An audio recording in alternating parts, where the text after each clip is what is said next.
In this video, I will show you how you can enable Nowbar on any Samsung tablet. Now before we start, just make sure that your tablet is running on One UI 7 or later.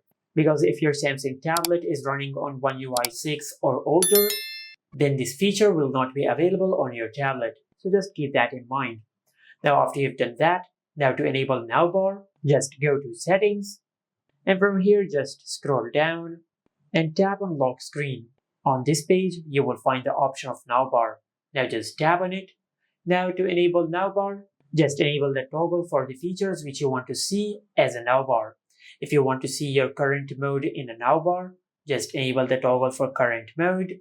And also if you tap on View More, you will find all the other options, like the option to see your Google Finance, the Sports from Google, your media player, and your clock.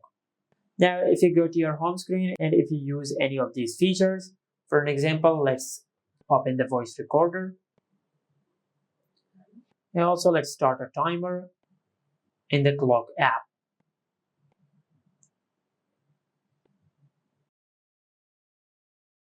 Now, if I go to the lock screen, as you can see, the features which I have enabled are shown in a Nowbar, just like that. And this is it. Make sure to like, comment, and subscribe. Thank you for watching.